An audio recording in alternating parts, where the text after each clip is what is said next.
kapuso, ingat po tayo sa pagsakay sa escalator. Nako, kamakailan lang kasi trending ang naging aberya sa isang escalator sa Taft Avenue Station ng MRT-3. Bigla kasing dumausdos ang escalator na paakyat. Naputol pala ang pangunahing kadena na nagpapaandar dito.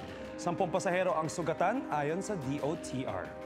No, paano ba mas magiging ligtas sa pagsakay ng escalator, no? Kasi tingnan mo kung ako yan, nakakatakot talaga. Hindi, at saka yung chances na may mga casualties after mangyari yan, mataas ang ano. May maipit. Especially, it's a mechanic, something na ino-operate ng machine. Yes. Eh, hindi natin alam kung kailan magmamalfunction yan. Tulad nung nangyari na nga lang, magkakadikit yung mga tao. And imagine, this is, I think, is rush hour. Anong oras to mo ng March 8, no? Puno Parang around 10 a.m. yung timestamp doon sa video, no? So, talagang maraming mga commuters niyan. Yes. At ako mismo, isa sa mga sumasakay sa MRT. Correct. Alam ko kung gaano kakapal yung tao dyan. At pag sumakay ka dyan sa escalator na yan, nasabay-sabay, may chances ngang, yan, may mga ganyan. Mabigat, masyado. Kasi ito na nangyari. Rare cases na may nangyari doon sa pag-malfunction ng ating Kaya ngayon naman, escalator. Ito, alamin natin ngayon kay Ate Suzy yung mga tips, no? Kung paano tayo, kung anong gagawin para maging ligtas tayo dyan. Good morning, Ms. Suzy. Morning, Ate.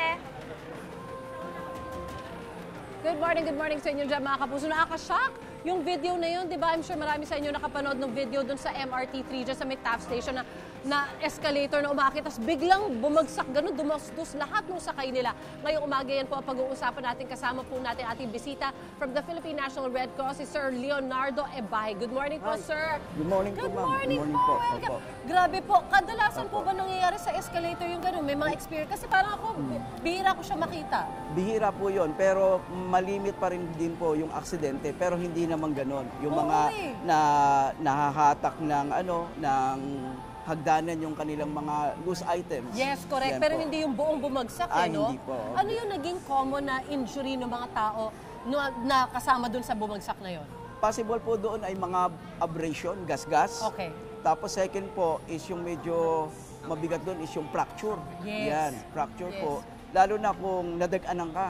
Oo. Yun, at may domino effect kasi. Kung pababa yan, pag umislide na yung nasa unahan, tuloy-tuloy na po yan. True. So, Oo. ang magsasuffer niyan, mostly yung mga nasa lower part. Sila yung Nabigatan kasi sila Opo. sa dami ng taong dumagaan sa Opo, kanila. opo. Ano po ang mga do's and don'ts natin kapag tayo ay sumasakay ng escalator? Alam niyo po sa pang-araw-araw, sanay na tayo na hindi na nag-iisip, bahagi na ng buhay Actually po, ang pinaka-importante, una dapat may signage ang bawat elevator. Oh! Meron dyan sa harapan nakalagay na parang precaution o kaya parang how to use the escalator. Oo. Para ma-aware yung tao and it will become a practice na ito pala, bawal pala yung, hindi pala dapat na hindi ako humawak sa handrail. Oo. Dapat pala ang paa ko naka-firm doon sa mismong step. Right, At saka right. dapat pala wala akong mga loose item. Aha. At kung may dala akong mga fur friend o fur na pet, like for example, may dala akong Ang aso. kita ko yan sa mall kasi dapat pwede na ang karga. aso sa mall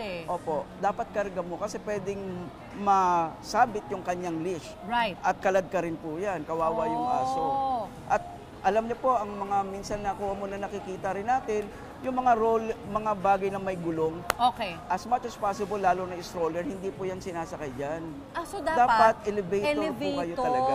Opo. Because that will be Okay. very risky. Oo nga, no, kasi minsan nakita ko yung mga parents, i-atras pa nilang ganun yung Opo. kanilang stroller, di ba? Para hindi nga nakaganon yung bata. Pero better kung may elevator is elevator. What if Okay. mangyari po uli yun, magkakaroon doon ng domino effect, may gulong yun, Ay, sus, dire-diretso oo po nga, yun. Oo. So ito, aakit ako na, ano pang magandang, alam mo yung tip na naisip ko rin, sir, kasi yung mga tao, dahil sobrang tayong sanay na nagpo-phone, Mali po yun. di ba no? Dapat pag sumakay ka Naglalakad, Oo. nagpo-phone, ganyan.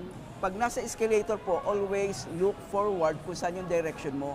And Okay. prior from entrance, alam mo rin kung saan yung direction niya, pataas ka ba o pababa ka. Oo So nga. you will not have some kind of confusion or mistake. Right. Yun po. Alright. O ito si sir, ano ba, i-demo namin ang pagsakay, tamang pagsakay ng escalator. Opo. Alam niyo, may mga nakakasabay ako paminsan, parang first time nila, or pag older sila, nahihirapan silang Yes po, yung Timingan. speed din po, yung Oo. speed.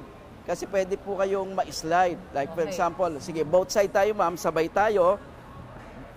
Be on the inside of the yellow, itong Oo, box na yan. inside of the yellow box. Yan po. Tapos abangan nyo yung mga signage kasi yung iba, dito, kapag kunwari Yes. hindi naman kayo nagmamadali sa right side kayo, Opo. di ba? Kung kayo ay nagmamadali, dapat clear ito Dapat, sa left yes, side kayo. O, dito correct. kami ni Sir Usually, sa right. right po talaga yan para ito access. If Oo. ever may mangyari, may access ka rin pababa. Oo nga, actually, Yun po yun. ano?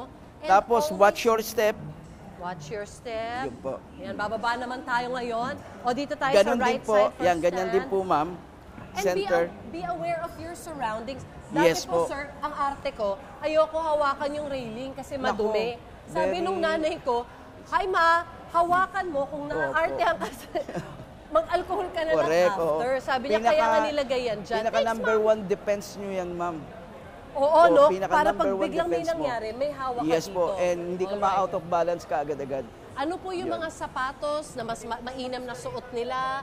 Ang crucial na shoes po yung may mga shoelace. Dapat properly na nakatie yung shoelace ninyo. Kung ang shoes naman ninyo ay close yan, wala naman shoelace, so less ang chances na ikaw ay Oo nga. maaksidente. Sa bagay makes sense. At yung mga bata paminsan, may sapatos silang sinusuot paminsan Yes na po. madikit, eh nilalaro nila paminsan dun sa Correct. yung silver na part. Ang tawag po doon ay dragging. Huwag pong gagawin so yung wag. dragging. Oh, kahit tayo, yung mga adult, minsan nilalaro yung side. Bawal Oo. po yun. O, bawal. Alright mga kapuso, ayan po nakasama po natin si Sir Leonardo ngayong umaga. Ito mga pang-araw-araw na ginagawa natin na minsan hindi na natin pinag-iisipan, Yes di ba? po. Maaari pa rin magkaroon ng sakuna. So always be prepared, always be ready. Yes, and dapat ma'am, yung katulad ng binanggit ko kanina, it will become a practice kung meron tayong signage dyan. Tama. Pinaka-importante po O, yun. panawagan yan sa ating mga establishments na may mga escalator, maglagay po ng warning signage. Thank you so much, Sir Leonardo, at sa inyong lahat po sa Philippine Red Cross. Alright, mabalik po kami sa PTEX. Abangan niyo po kami dito naman po sa Pambansang Morning Show kung saan laging una ang inyong kaligtasan. Ito ang unang gilid. Wait! Huwag mo munang i-close! Mag-subscribe ka muna sa GMA Public Affairs YouTube channel para lagi kang una sa mga latest kwento at balita. At syempre, i-follow mo na rin ang official social media pages ng Unang Hirit. Thank you!